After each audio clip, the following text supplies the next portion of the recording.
गाय समुद्र मंथन से प्रकट भई, उच्चैश्रवा नाम का घोड़ा निकला, इंद्र ने लिया। ऐसे देवासुर संग्राम हुआ, मोहिनी भगवान ने कार्य किया, बांटा अमृत। वामन भगवान प्रकट भये और राजा बलि पर कृपा की। मत्स्य भगवान प्रकट भये, हयग्रीव नाम पर कृपा की। भगवान राम आए, रावण को मारकर सीता माता और राम जी राजा रानी बने, अयोध्या के राजा राम बने। भगवान श्री कृष्ण का भगवान कृष्ण का प्राकट्य हुआ जेल के भीतर। जेल से भगवान गोकुल आए और गोकुल में उत्सव हुआ, बाल लीलाएं हुई। शंकर जी आए और शंकर जी प्रभु का दर्शन करते हैं, माखन चोरी करते हैं भगवान श्री कृष्ण। और इसके बाद भगवान गिरिराज जी को उठाते हैं, गिरिराज जी को रखते हैं, इंद्र का विमान चूर करते हैं। इसके बाद भगवान आज यमुना के पुलिन तट पर सुंदर सी बांसुरी बजाते हैं।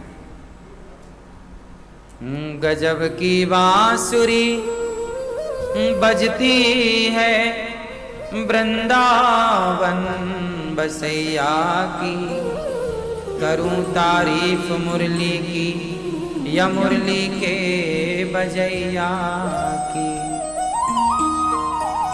जहाँ चलता ना काम तीर और कमानों से, वहाँ बातें होती मुरली की तानों से। आज भगवान ने यमुना के पुलिन तट पर क्या किया? बांसुरी बजाई। नंद बाबा को वरुण देवता ले गए, वरुण देवता वरुण लोक से लेकर आए। सब ब्रजवासियों को वैकुंठ का दर्शन कराया प्रभु ने, और आज सुंदर सी बांसुरी बजाई। क्यों? रास रचाना है, रास। भगवान रास रचाते हैं गोपियों के संग। गोपियां कौन है? गोपी किसे कहते हैं? मोबाइल वाले दादाजी, गोपी किसे कहते हैं?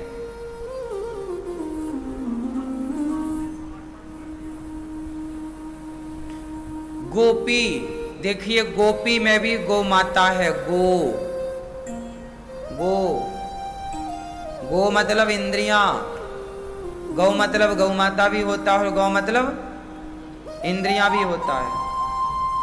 गोपी, गा में ओ, गोपी। गौ मतलब इंद्रियां, पी मतलब पीना। जिन्होंने अपनी इंद्रियों को, लोग कहते हैं ना हम तो आंसू पी पी के रहते हैं, इच्छाएं हैं, लेकिन उन इच्छाओं का दमन कर दिया, मतलब पी लिया, खत्म कर दी। जैसे लोग कहते हैं मैं सारा गुस्सा पी गया, मतलब अपने गुस्से को आपने कंट्रोल कर लिया। इसी को बोलते हैं गुस्सा पीना। मैं क्रोध पी गया, मतलब मैंने क्रोध को अपने अंदर समाप्त कर दिया, ये पीना है। तो इंद्रियों को पीना मतलब जिन्होंने अपने भीतर की सारी इच्छाओं को पीकर समाप्त कर दिया हो, जिनके अंदर कोई इच्छा ना बची हो, कोई कामना ना रह गई हो, उनका नाम गोपी है। जो निष्काम हो गई, जो निष्काम हो गई, कोई कामना नहीं रह गई, उनका नाम गोपी है। निष्काम हो जाना, निष्काम होकर आत्मसमर्पण कर देना, यही गोपियों की पहचान है। तो आप भी गोपी हो सकती हो, हम भी गोपी हो सकते हैं। अनिरुद्धाचार्य भी तो गोपी हो सकता है। जब शंकर जी गोपी हो सकते हैं, तो हम और आप गोपी क्यों नहीं हो सकते? शंकर जी क्या बने? गोपी। आज भी शंकर जी की पूजा वृंदावन में गोपी के रूप में होती है। गोपेश्वर महादेव। कौन से महादेव? वृंदावन में तो हनुमान जी भी गोपी भाव में रहते हैं। शंकर जी भी, हनुमान जी भी साड़ी पहन के रहते हैं गोपी भाव में। ये वृंदावन है साहब, यहाँ एक ही पुरुष है कृष्ण, बाकी सब गोपी हैं, सब गोपी हैं। नारद जी आए यहाँ तो गोपी बनकर आते हैं, इंद्र आए यहाँ तो गोपी बनकर आएंगे। यहां पुरुषों का प्रवेश नहीं है। गोपी बनो मीन्स गोपी बनो मतलब साड़ी पहनने से गोपी नहीं, गोपियों की तरह समर्पण और निष्कामता ही गोपी बनाएगी। गोपियों की तरह प्रेम। गोपियां भगवान से क्या करती हैं? प्रेम। जो गोपियों की तरह, गोपियों का प्रेम कैसा था? निष्काम, कोई कामना नहीं। गोपियां परिवार, अच्छा बताओ, भगवान और परिवार, यदि दोनों में एक को चुनना हो तो किसे चुनेंगे आप? परिवार को या कृष्ण को?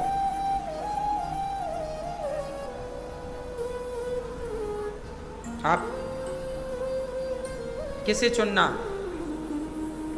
दोनों को।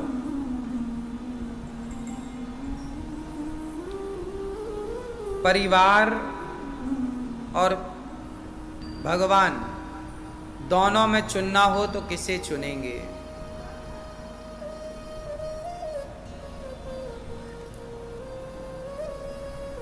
ये क्या है? बोलो। गुलाब, पुष्प। यदि इसे ना तोड़ा जाता डाली से तो ये खिल करके शाम तक, दूसरे दिन तक क्या होता? अपने आप इसकी पंखुड़ियां झड़ जाती, ये अपने आप गिर जाता। सही है? ये अपने परिवार के साथ कब तक रहता? उस डाली से कब तक जुड़ा रहता? इसे तो एक दिन बिखरना ही था। आम कब तक पेड़ से चिपका रहेगा? पक जाएगा तो गिरना ही पड़ेगा। ऐसे ही आप कब तक चिपके रहोगे जगत से? नहीं चाहोगे छोड़ना तो भी ये पंखुड़ियां अपने आप छूट जाती हैं, गिर जाती हैं। ऐसे आप नहीं चाहोगे तो भी आपको संसार को छोड़ना ही पड़ेगा। तो संसार छोड़ना पड़ता है, तो छोड़ना पड़ता है, छोड़ देंगे तो पहले ही मन से छोड़कर और कृष्ण को पकड़ लिया जाए। ट्रेन चलती है तो पटरी चेंज करती है, ट्रैक चेंज। जैसे स्टेशन आता है ना तो स्टेशन के 1 किलोमीटर पहले से क्या कर देती है ट्रेन?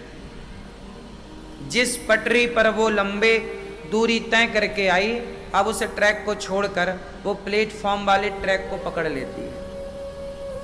हाँ या ना? तब जाके वो किनारे पहुंचती है। ऐसे ही है। अब आप परिवार के ट्रैक से उतरकर भगवान के ट्रैक में आ जाओ। चेंज करो थोड़ा। कब तक चलोगे? ट्रेन यदि उसी ट्रैक पे चलती रहे तो वो किसी की मदद कर ही नहीं पाएगी। यदि वो प्लेटफॉर्म पे ना आवे तो कौन चढ़ेगा और कौन उतरेगा? सही है?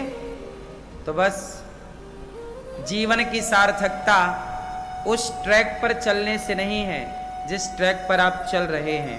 गोपियां परिवार के ट्रैक को छोड़कर, हम ये नहीं कहते कि आप परिवार छोड़ दो ना, मेरे कहने का तात्पर्य बिल्कुल नहीं है। परिवार में रहो, पत्नी, पुत्र, बेटा, बेटी, माता, पिता, सबकी जिम्मेदारियां पूरी करो।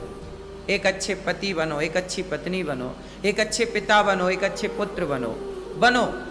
काम करो, जिम्मेदारियां पूरी करो। लेकिन ये याद रखो कि ये परिवार हमें कहीं ना पहुंचाएगा। परिवार आपको कहां पहुंचाएगा? बोलो। कहीं नहीं। परिवार आपको गोल गोल घुमाता रहेगा। परिवार आपको कंधे पे उठाएगा, शमशान ले जाएगा, जला के आ जाएगा। परिवार आपको शमशान पहुंचाएगा। लेकिन आप परिवार में रहकर शरीर रखो परिवार में और मन का ट्रैक चेंज कर दो। मन को परिवार से हटाकर अब भगवान श्री कृष्ण के ट्रैक पर उतार दो और मन कृष्ण की ओर जाए, मन प्रभु की ओर जाए, है ना। शरीर रहे परिवार में और मन रहे प्रभु में, सही है। तो बैलेंस बन जाएगा, तो आपका लोक परलोक दोनों सवर जाएगा। और मन भी यदि परिवार में, शरीर भी परिवार में, तो फिर आपकी गति बिगड़ जाएगी। गोपियों ने परिवार को छोड़ दिया, किसके लिए? कृष्ण के लिए। भगवान के आगे कौन है? कृष्ण से अधिक कौन? इसलिए देखो, एक बात बताओ, हमें इस हाथ से इस वस्तु को पकड़ना है, इस हाथ से इस वस्तु को पकड़ना है और इस हाथ से इस वस्तु को पकड़ना है। ध्यान दो, इस हाथ से अभी हमने इसको पकड़ रखा है, अब इस हाथ से इस वस्तु को पकड़ना है, तो हमें क्या करना पड़ेगा? बोलो। यदि हमें इस हाथ से इस वस्तु को पकड़ना है तो पहले क्या करना पड़ेगा? इसे, जब इसे छोड़ेंगे तब ये पकड़ में आएगी। अब आप इसे छोड़ेंगे ही नहीं तो ये कैसे पकड़ में आएगा?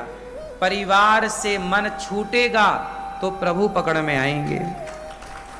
परिवार से मन छूटेगा ही नहीं तो प्रभु पकड़ में कैसे आएंगे? लोग कहते हैं कि भगवान पकड़ में नहीं आ रहे हैं, प्रभु सुन ही नहीं रहे हैं। आप छोड़ ही नहीं पा रहे हैं ना, आपसे छूट ही नहीं रहा है। हम शरीर से छोड़ने का नहीं कह रहे हैं, शरीर से साथ रहो, मन से, सही है। तो आज से मन से किसे पकड़ोगे? मन से प्रभु को। शरीर से पकड़ेंगे परिवार को, व्यापार को, पर मन मन मन भगवान में रहेगा। मन से प्रभु को पकड़ेंगे। सही है कि गलत है? आप लोग मन को अलग कर दीजिए, फिर देखो पूरा खेल मन का है, शरीर का तो है ही नहीं।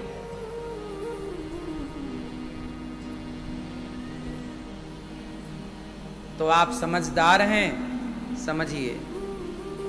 गोपियों का मन भगवान में था, सब छोड़कर। एक सखी गाय दोह रही थी, एक बच्चे को दूध पिला रही थी, एक सखी श्रृंगार कर रही थी। देखिए गोपियां बच्चे को, पति को, परिवार को सब छोड़ छोड़ कृष्ण के पीछे। आपके लिए ये बात नहीं है। आपका प्रेम जब गोपियों की तरह होगा तो छोड़ना नहीं पड़ेगा, सब छूट जाएगा। गोपियां कृष्ण की तरफ आई, भगवान ने कहा, भगवान ने सुंदर सी बांसुरी बजाई और सुंदर सी गीत गाया। पहले तो भगवान पिता रात्रि शरदोत्फुल्य मल्लिका वीक्षरन्तुं मनश्चक्रे योग मायामुपाश्रितः। शरद पूर्णिमा की रात्रि आई, गोविंद ने बांसुरी बजाई, सबको बुलाया। निशम्य गीतम ददनंग वर्धनम ब्रजश्रिया कृष्ण गृहीत मानसा आजगमुरन्योन्य मलक्षितोद्यमा सयत्र कांतो जबलोल कुंडला। गोपियां सब आई। भगवान ने कहा क्यों आई हो?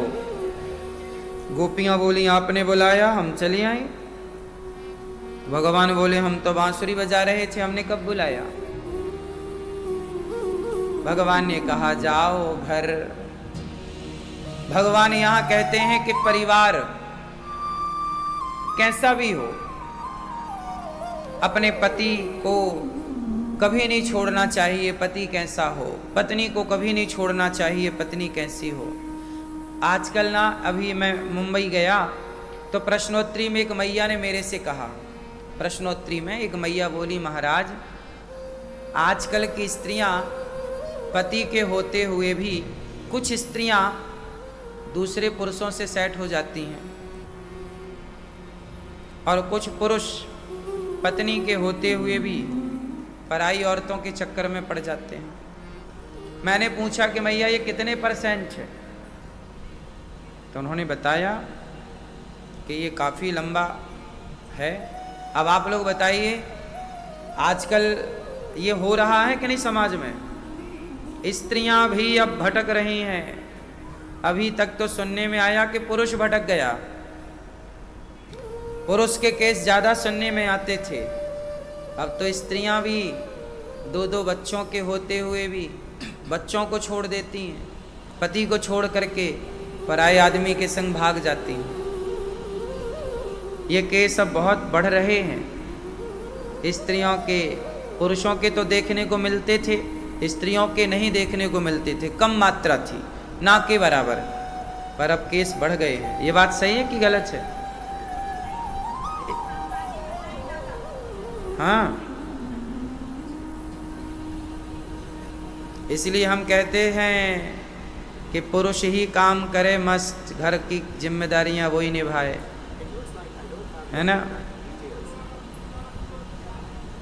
हम कहते हैं तो लोगों को बुरा लगता है। अब देखो मैया ही कह रही हैं, काम करना बुरा नहीं है, स्त्रियां भी काम करें, खूब काम करें, लेकिन काम करते समय ना, स्त्रियां हों या पुरुष, अपने चरित्र को पवित्र रखने की पूरी कोशिश करें। ये बात सही है कि काम काज के दौरान कुछ लोग, कुछ पुरुष, कुछ स्त्रियां जिनके पास हैं उन्हीं से सेट हो जाते हैं।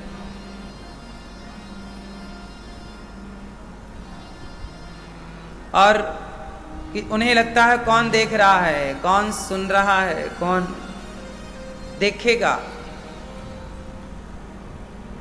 कुछ लोग लोभ लालच में आ जाते होंगे कि जी हम पैसे देंगे तुम्हें, तुम्हारी तनख्वाह बढ़ा देंगे, तुम्हारा प्रमोशन हो जाएगा। उस चक्कर में भी शारीरिक शोषण हो जाता होगा। और देखो अब ना, ये चीज पहले के लोग ना बड़े चरित्रवान थे, आज भी हैं कुछ लोग, आप जैसे लोग चरित्रवान। पहले के लोग पैसों में बिकते ही नहीं थे। चरित्र पैसों से खरीदा ही नहीं जा सकता। चरित्र सबसे बड़ी चीज है। इसलिए हर बेटी को और हर बेटे को ये पाठ पढ़ाया जाए कि बेटा, दौलत से कीमती कुछ है, पैसे से अनमोल कुछ है, हीरे मोती जवाहरात से कुछ कीमती है, तो वो आपका चरित्र है, आपका कैरेक्टर है। ये बच्चों को पढ़ाओ, बताओ कि आपका चरित्र ही सबसे अनमोल है। अभी मैं रात को एयरपोर्ट पे था, रात को जब मैं 1 बजे की फ़्लाइट थी 12:40 की, जब मैं एयरपोर्ट पे था तो मैं 1 घंटा पहले ही पहुंच गया। तो वहाँ बैठा तो एक पुलिस वाली बहन आ गई मेरे पास। अभी उसकी 1.5 साल की छोटी सी गुड़िया थी और बहुत अच्छी थी। अभी अभी शादी हुई होगी, 2 साल हो गए होंगे विवाह के, या 2.5 साल हो गए होंगे। 1.5 साल की उसकी गुड़िया थी, छोटी सी। वो महिला बड़ी अच्छी थी, सुंदर भी थी, पुलिस वाली थी। उसने आकर मेरे से कहा, महाराज जी, मेरे पति एक पराई स्त्री के चक्कर में पड़ गए हैं। मैंने उस महिला की फोटो देखी तो वो बहुत सुंदर भी नहीं थी कि चलो इसकी सुंदरता ने आकर्षित कर लिया मेरे पति को।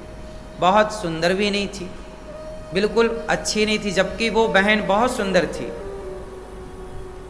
उसने कहा, महाराज जी, मेरे में ऐसी क्या कमी हो गई कि जो मेरे पति ने मेरे होते हुए एक पराई औरत से संबंध रखा। अब मैं अपने पति पे ना विश्वास नहीं कर पा रही हूँ। अभी देखिए, विवाह के 2 साल ही हुए हैं, 2.5 साल ही हुए हैं, और यहीं क्या हो गया, विश्वास टूट गया। और जो स्त्रियां होती हैं ना, वो थोड़ी इस मामले में वो ये नहीं चाहती, वो अपने पति को शेयर करना नहीं चाहती कि मैं किसी और के संग देख लूं अपने पति को। और पुरुषों को ये बात समझ में आती नहीं है। उन्हें लगता है कि पता नहीं लगेगा, नहीं लगेगा। स्त्री ऐसी है, उसका सेंसर ऐसा बनाया है ईश्वर ने कि उसे सब पता लग जाता है। पुरुष जिस दिन गड़बड़ जाता है गलत रास्ते पर, उसकी स्त्री बिल्कुल समझ जाती है कि मेरा पति अब गलत जा रहा है। देर से सही पता लग ही जाता। क्यों? स्त्रियों के अंदर ये चीज है, प्राकृतिक है, ईश्वर ने दे रखी है। जैसे शेर को खून की गंध आ जाती है, लकड़बग्घों को खून की गंध आ जाती है, दूर से आधा 1 किलोमीटर दूर से खून की गंध शेर और लकड़बग्घों को आ जाती है, चीते को। उसी तरह स्त्रियों को भी पराई औरत की गंध आ जाती है अपने पुरुष में। ये सेंसर ईश्वर ने स्त्रियों के पास दे रखा है। ये सही है कि गलत है? सही है। इसलिए अब उसकी पत्नी तो पहचान गई। अब देखो, रहना तो साथ है, लेकिन कैसे रहेंगे? अब पता चल गया कि ये आदमी चरित्रहीन हो गया है, हमारे विश्वास को तोड़ चुका है। अब वो कितना भी उसे विश्वास दिलाए, मैंने कहा कोई बात नहीं, आप उसे माफ करो। और यदि व्यक्ति गलत है, देखो 2 चीजें हैं। आप यदि गलती करते हैं तो उसे आप स्वीकार कर लीजिए। पहला, यदि आपने गलती की तो पहला स्वीकार कर लो, और दूसरा सुधार कर लो। यदि आपने अपनी गलती स्वीकार करके सुधार कर लिया तो उसे माफ कर देना चाहिए। यही मैंने उसे समझाया कि तुम्हारा पति अब गलती कर चुका हो, स्वीकार कर रहा है और सुधार कर लिया है या करना चाहता है, तो उसे सुधरने का एक मौका आप दे दो और रिश्तों को बहुत अच्छे से निभाओ। लेकिन ये सब नहीं होना चाहिए। एक स्त्री के विश्वास को ठेस ना लगे और एक पुरुष के विश्वास को ठेस ना लगे, इसलिए स्त्री पुरुष दोनों का चरित्रवान होना आवश्यक है। रिश्ते पैसों से नहीं चलते साहब। पैसे नहीं हैं, आप नमक रोटी खा लोगे चलेगा। घर नहीं है तो घास की झोपड़ी में रह लोगे चलेगा। लेकिन चरित्रवान हो पत्नी और पति, चरित्र से समझौता नहीं। क्यों भाई, हम पेड़ की छांव में रह लेंगे, कोई दिक्कत नहीं है। घास की झोपड़ी बना के हम गुजारा कर लेंगे, कोई दिक्कत नहीं। चरित्रहीन स्त्री नहीं चाहिए और चरित्रहीन पुरुष नहीं चाहिए। एक सदगृहस्थ को चरित्रवान चाहिए। पता नहीं क्यों मेरी माँ, मैं बड़ा परेशान हूँ ये सुन सुन के। जहाँ जाता हूँ वहीं ये सब सुनने को मिलता। कोई पति रोता है, महाराज जी हमारी पत्नी भाग गई, कोई पत्नी रोती है, हमारा पति भाग गया। क्या चल रहा है ये सब देश में? बहुत अच्छा नहीं है ये। इसके परिणाम बहुत बुरे होने वाले हैं, देख लीजिएगा। 10-15 साल में बवंडर आएगा, देख लेना, तूफान आएगा। बहुत गलत होगा, बहुत गलत। इसके लिए बच्चों को अच्छी परवरिश, अच्छे संस्कारों की आवश्यकता है, चरित्र की आवश्यकता है। ये चरित्रवानों का देश है। अपनी इंद्रियों पर, अपनी इच्छाओं पर कंट्रोल करो। ये भोग विलास कब तक भोगोगे? क्या मिल रहा है? कब तुम्हारी इच्छाएं पूरी होंगी? कब तुम्हारा मन इन विषयों से हटेगा? कब तुम ईश्वर की आराधना में लगोगे? कब तुम आंखें बंद करके केवल चित्त में कृष्ण को बिठाओगे? क्यों उलझे हो इस विषय के दलदल में? ये दलदल है। जो तुम कहते हो ना बड़ा मजा आता है, बड़ा सुख मिलता है, ये मजा नहीं है, कीचड़ है, कीचड़, दलदल है। जरा सी देर के सुख के लिए आदमी अपने जीवन को तबाह कर देता है। समझो, बच्चों को समझाओ। आज के लड़के ब्रह्मचर्य का पालन नहीं कर रहे हैं। ब्रह्मचर्य कितना जरूरी है। जो आपकी एनर्जी है, स्त्री भी ब्रह्मचारी हो और पुरुष भी ब्रह्मचारी। ब्रह्मचारी कौन? जो स्त्री अपने पति के साथ है, जो पुरुष अपनी स्त्री के साथ है, अपनी पत्नी के सिवा किसी और को गंदी नजर से नहीं देखता पुरुष, और किसी और पुरुष को गंदी नजर से नहीं देखती स्त्री, ऐसी स्त्री पुरुष दोनों जो अपने पति पत्नी के साथ खुश हैं वो दोनों ब्रह्मचारी ही हैं, उन्हें ब्रह्मचारी ही मानना चाहिए। और ये ब्रह्मचर्य बहुत बड़ी ताकत है, शरीर की सारी शक्ति ब्रह्मचर्य में होती है। आपके पास ब्रह्मचर्य है तो जिसे इम्यूनिटी पावर कहते हैं, क्या बोलते हैं, इम्यूनिटी पावर, कि आप अभी कोरोना में देखे ना कि आपको काढ़ा पिलाया गया, काढ़ा पियो ताकि आपको रोग प्रतिरोधक क्षमता बनी रहे। आपके अंदर एक रोग प्रतिरोधक क्षमता होती है, जो आपके भीतर की जो एनर्जी है वो रोगों से लड़ती है, और वो जो रोगों से लड़ती है वो शक्ति क्या है, वही शक्ति है ब्रह्मचर्य की। आप यदि ज्यादा भोगी होंगे तो मर जाएंगे जरा से रोग में, और आप ब्रह्मचारी होंगे, एनर्जी होगी आपके अंदर, ताकत होगी ब्रह्मचर्य की, तो आप बहुत सारे रोगों से लड़ सकते हैं। यही तो ब्रह्मचर्य है, सारी एनर्जी ब्रह्मचर्य है। आजकल के लड़के लड़कियां ये अपना ब्रह्मचर्य गवा देते हैं। आजकल के लड़के 20-20 साल के लड़के ये अपना ब्रह्मचर्य बिगाड़ रहे हैं, पानी की तरह अपना ब्रह्मचर्य बहा रहे हैं, पानी की तरह। ये समझते नहीं हैं कि इसके नुकसान क्या होंगे। आज आप एक सर्वे देख लो, मेरा पर्सनल सर्वे मैं आपको बोल रहा हूं। आज जितने भी बच्चे पैदा हो रहे हैं, ये स्ट्रांग बच्चे पैदा हो रहे हैं कि कमजोर, आप बताओ जोर से, क्या है भैया? बच्चे स्ट्रांग पैदा हो रहे हैं कि कमजोर? कमजोर, हाँ या ना? छोटे छोटे बच्चों की आंखें कमजोर, छोटे छोटे बच्चों को हार्ट अटैक आने लग गए, घटना आप सुन रहे होंगे। छोटे छोटे बच्चे हांफने लग जाते हैं, थकने लग जाते हैं। ऐसा नहीं था पहले, पहले के बच्चे बहुत मजबूत होते थे, उनकी हड्डियां, उनकी मस्तिष्क बहुत स्ट्रांग होता था, कमजोर नहीं होते थे। आज के बच्चे कमजोर क्यों हो रहे हैं? इसका कारण मैं बताता हूं। आप लोग बच्चा पैदा करने के पहले, आप लोग मतलब विशेष रूप से पुरुष वर्ग, स्त्रियां भी इसमें सम्मिलित रहेंगी, अधिकांश लड़के जब आपका विवाह होता है तो विवाह के पहले आप कई बार अपने ब्रह्मचर्य को बिगाड़ चुके होते हैं, वीर्य का पतन कर चुके होते हैं।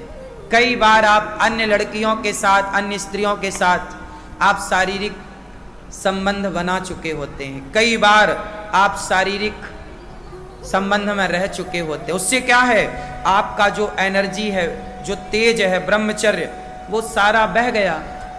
अब उसके बाद आपने करी शादी, और फिर आपकी पत्नी हुई गर्भवती, तो जो तेज, जो वीर्य स्त्री के गर्भ में गया, वो जो एनर्जी से भरा हुआ शक्ति थी वो तो पहले बह चुका है पानी की तरह सैकड़ों बार।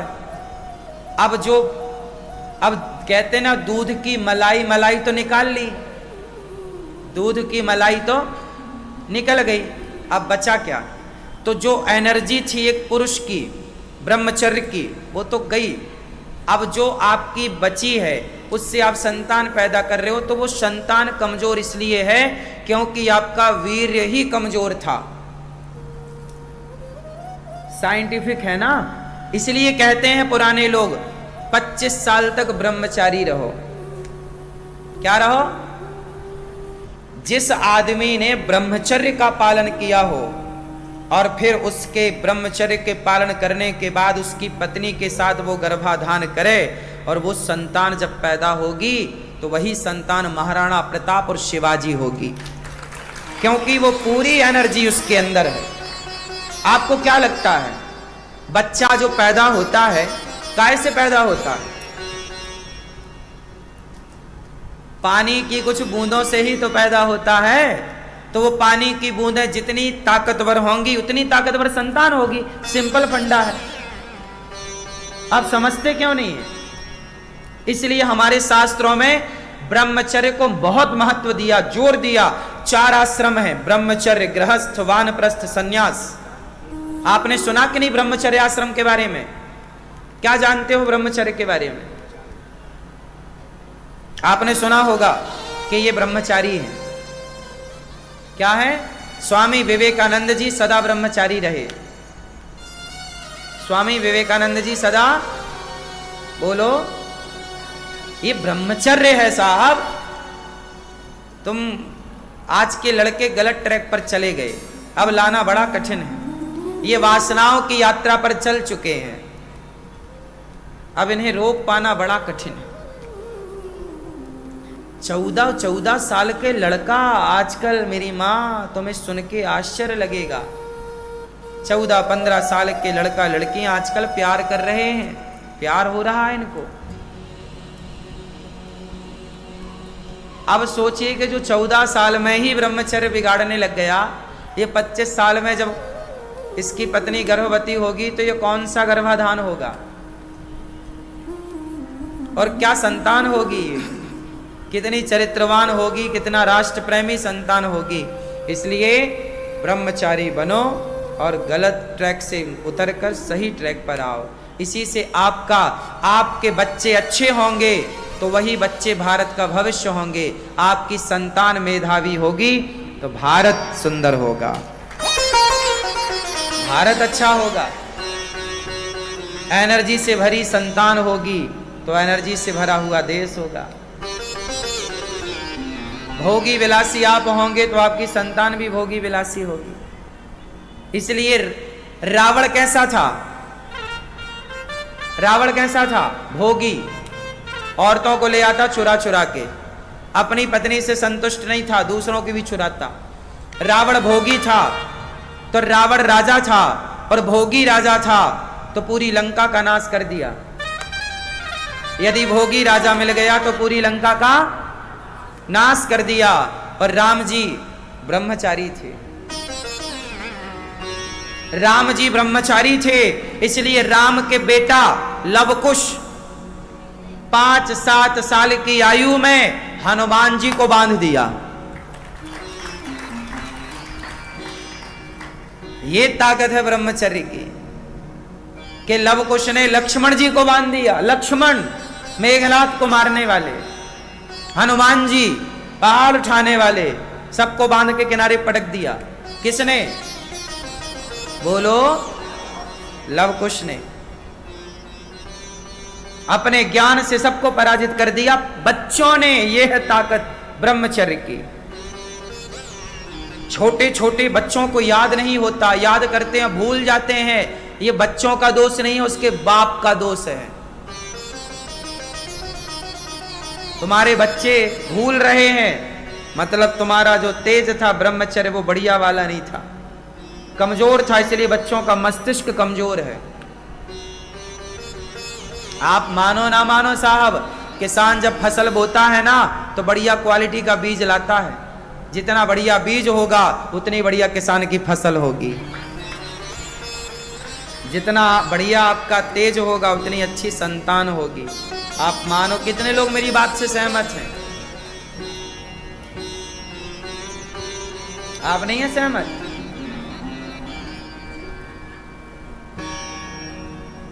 इसलिए मेरी मां, बच्चों को खुल के बात करो कि बेटा ब्रह्मचारी रहो। बताओ, ये पाठ पढ़ाओ। आपको शर्म आती है, महाराज ये कैसे बताएं, ये क्या बताएं? आप लोग, ये मैं बता रहा हूं ना यहां से, तो आप लोगों को, कुछ लोगों को लगता है महाराज ये क्या बता रहे हैं, लेकिन आज समाज को इसकी जरूरत है, इसलिए मैं बता रहा हूं। आज के युवाओं की इस चीज की आवश्यकता है, इसलिए मैं बता रहा हूं। मैं नहीं बताऊंगा, कौन बताएगा? ब्रह्मचर्य क्या है समझाओ, ब्रह्मचर्य की ताकत क्या है बताओ। बच्चों को ब्रह्मचर्य के बारे में बताओ कि वो संपूर्ण ताकत है, आपकी एनर्जी है। स्त्रियां भी ब्रह्मचारी बने, पुरुष भी ब्रह्मचारी बने। पहले की स्त्रियां ब्रह्मचारी होती थी, इसलिए 90 साल की डोकरी भी काम करती थी और बिना थके कुएं से पानी खींचना, कपड़े धुलना, वो सब काम करती थी। आजकल की स्त्रियां भी तो देखो 30-40 साल में बुढ़ी हो जाती हैं। कहीं कमर में आ ऊ ई सब चलता है।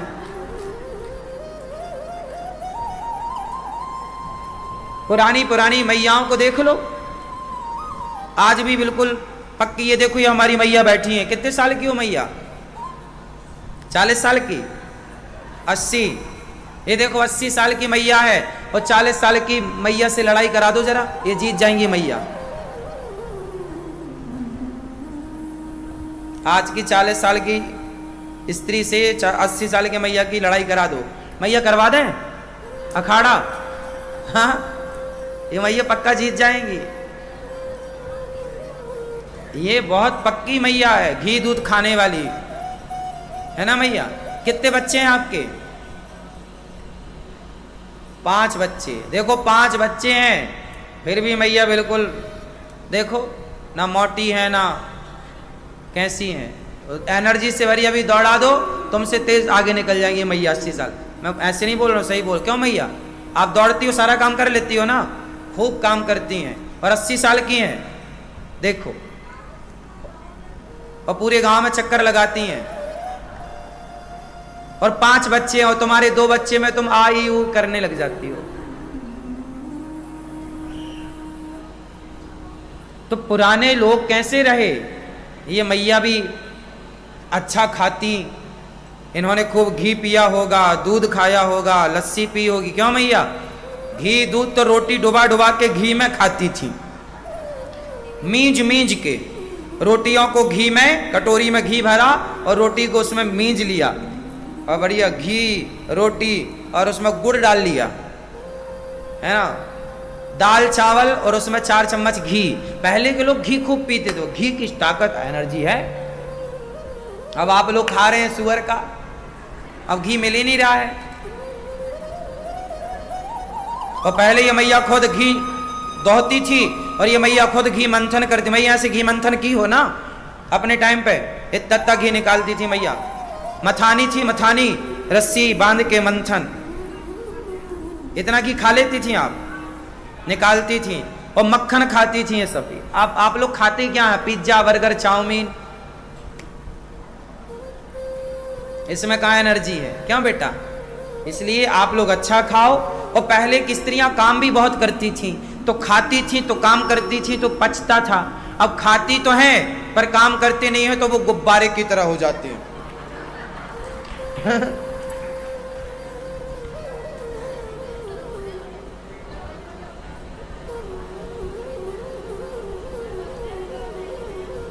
तो आप काम करिए, खूब मन लगा के चलिए, दौड़िए।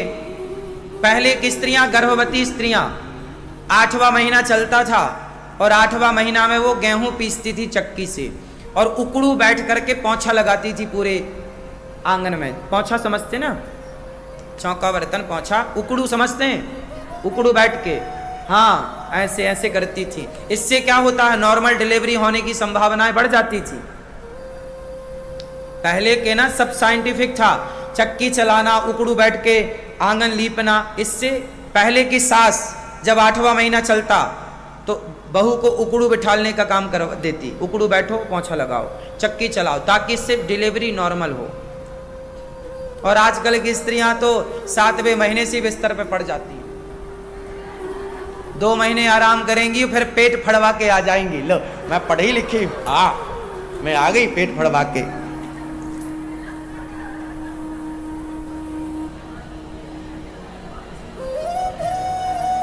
पहले के 5-5 बच्चे, 10-10 बच्चे होते थे, एक भी बार पेट नहीं फटता था। और मैया दवा के बढ़िया गुड़ के लड्डू और खाती थी, बादाम पिस्ता काजू छुआरा डाल के। क्यों मैया? गुड़ के लड्डू इतने बड़े बड़े। मैया आप कितना खा जाती थी? 100? 2 लड्डू सवेरे 2 शाम को। सास भी अच्छी थी पहले, ले बहू खा लड्डू।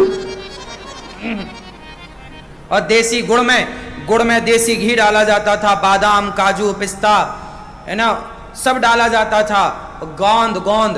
गोंद भी डाली जाती थी और सबका लड्डू बनाया जाता था गुड़ का। और वो नॉर्मल डिलीवरी वालों को दिया जाता था, क्योंकि वो गर्म था, पेट में पूरा सूजन हो जाती थी, बच्चा पैदा करने में, आंतों में, वो सब ठीक हो जाती। उसमें बहुत सारी औषधि भी मिलाई जाती थी। ये सब थी परंपराएं। आज ही तुम सब जानते हो, पहले के लोग नहीं जानते थे। ऐसा नहीं, सब जानते थे। पहले के लोग अच्छा जीवन जीते थे, आज का पहले कल तो डिलीवरी होने के बाद महिला स्त्रियां 4 दिन बाद से सारा काम करने लग जाती थी। क्यों मैया? बच्चा पैदा हुआ सब काम कर रही हैं वो। और आजकल तो 4-4 महीना आराम, और फिर भी टांके पक रहे हैं।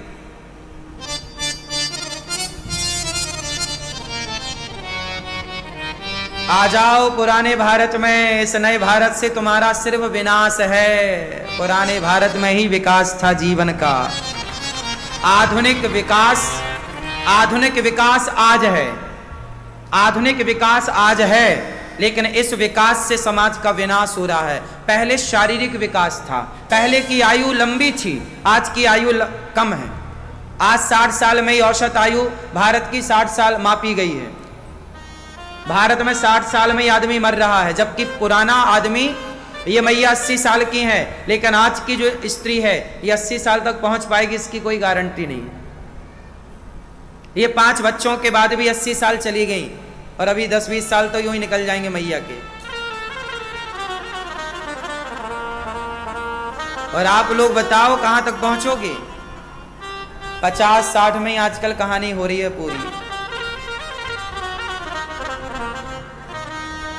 तो गोपियां आई, भगवान सबके संग रास रचाते हैं। भगवान गोपियों से कहते हैं जाओ अपने घर। पति कैसा हो? अंधा, लंगड़ा, बहरा, काना। पति कैसा है? आपके पति कैसे हैं? अच्छे हैं। आप अपने पति को क्या मानती हैं? पति, आप अपने पति को क्या मानती हैं? ऑप्शन 4, राक्षस, देवता, भगवान या असुर। आप अपने पति को क्या मानती हैं? ऑप्शन 4 में ये बताओ, आप अपने पति को क्या मानती हैं? राक्षस, देवता, भगवान या असुर? क्या मानती हैं?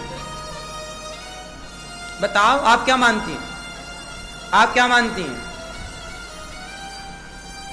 ये मैया कह रही है भगवान मानती हूं पति को। आप बताओ मैया, आप अपने पति को क्या मानती हो? क्या मैया? असुर? महाराज जी वो असुर है, भगवान कैसे कह दे? पति परमेश्वर होता है, इसलिए तो नारियां कहती हैं,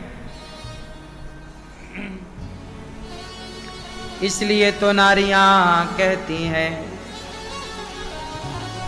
तुम ही मेरे मंदिर, तुम ही मेरी पूजा, तुम ही देवता हो, तुम ही देवता हो। तुम ही मेरे मंदिर, तुम ही मेरी पूजा, तुम ही देवता हो, तुम ही देवता हो। कौन है पति? तुम ही मेरे मंदिर, तुम ही मेरी पूजा, तुम ही देवता हो, तुम ही देवता हो। कोई मेरी आँखों से देखे तो समझे कि तुम मेरे क्या हो, कि तुम मेरे क्या हो। जिधर देखती हूँ उधर तुम ही तुम हो, न जाने मगर किन ख्यालों में गुम हो। मुझे देख कर तुम जरा मुस्कुरा दो, नहीं तो मैं समझूंगी मुझसे खफा हो।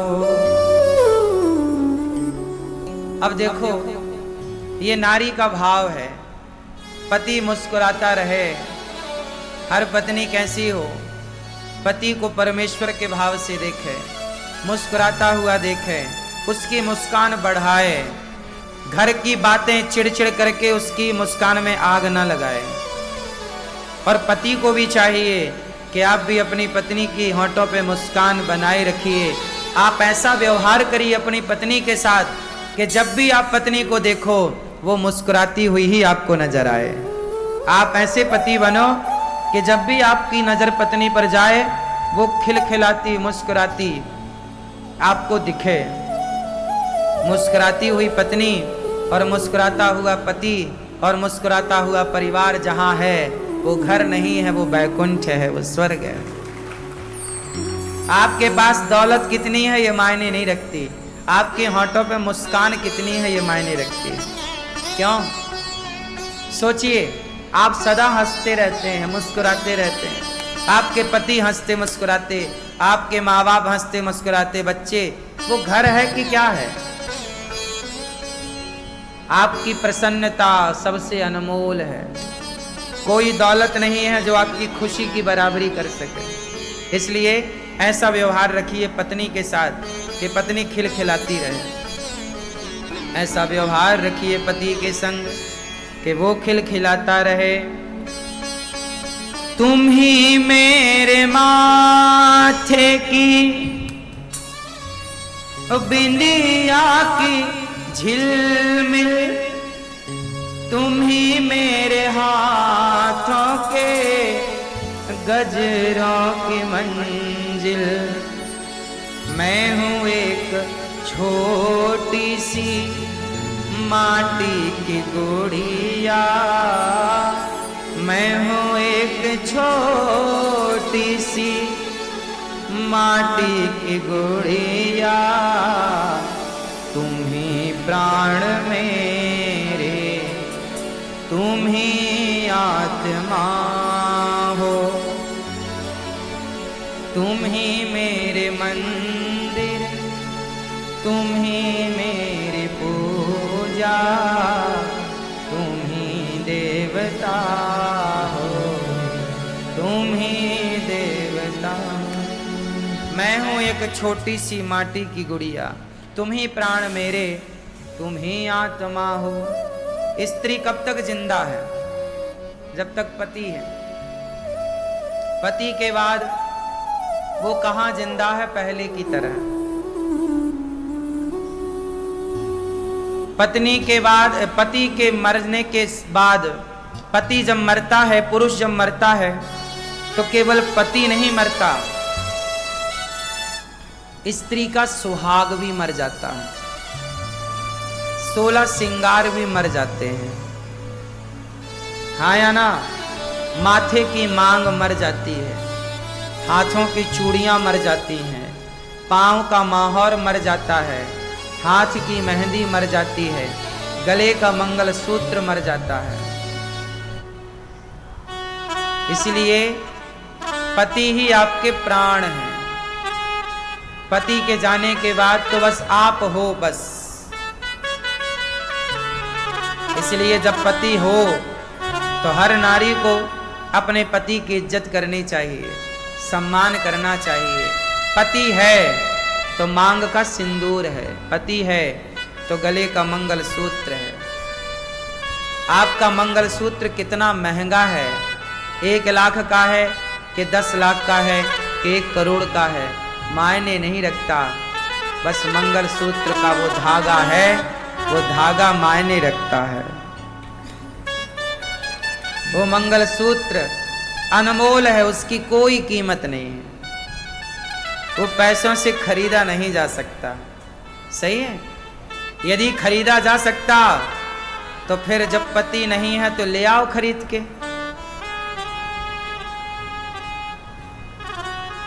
ले आओ, पहन लो।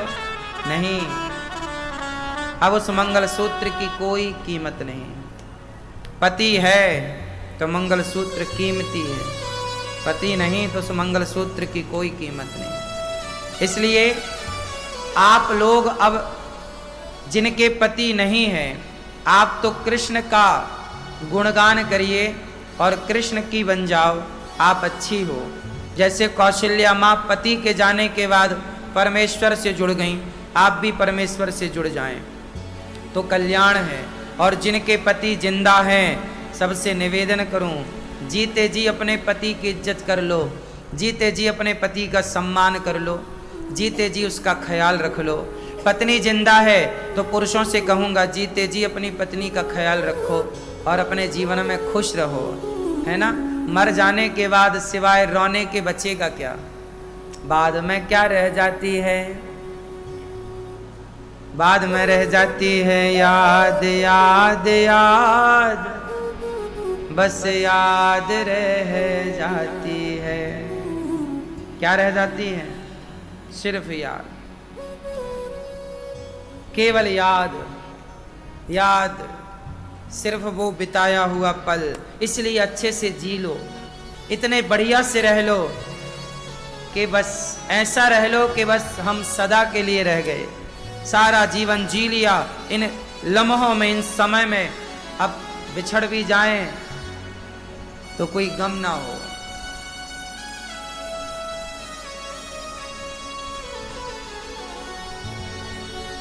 हाँ,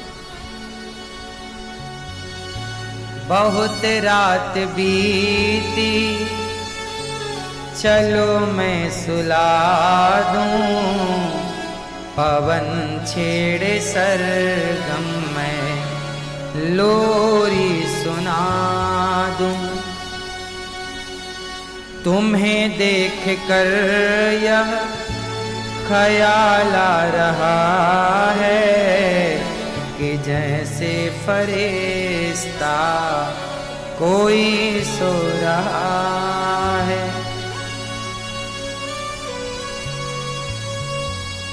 पति बिन परमेश्वर सूना मंदिर, बिंदिया बिना लीलार सूना, पति बिना संसार। पति ही जप है, पति ही तप है, पति नर्मदा धार। जिस नारी ने पति को पाया, उसकी नैया पार सूना, पति बिना संसार। एक पतिव्रत रहे जगत में, सब व्रत हैं बेकार। नारी का एक ही व्रत होता है, पातिव्रत। एक पतिव्रत रहे जगत में, सब व्रत हैं बेकार। बिन पतिव्रत के नारी का तो जीवन है बेकार सूना, पति बिना संसार। पति ही ब्रह्मा, पति ही विष्णु, पति नर्मदा धार। जिस नारी ने कंधा पाया, उसकी नैया पार सूना, पति बिना संसार।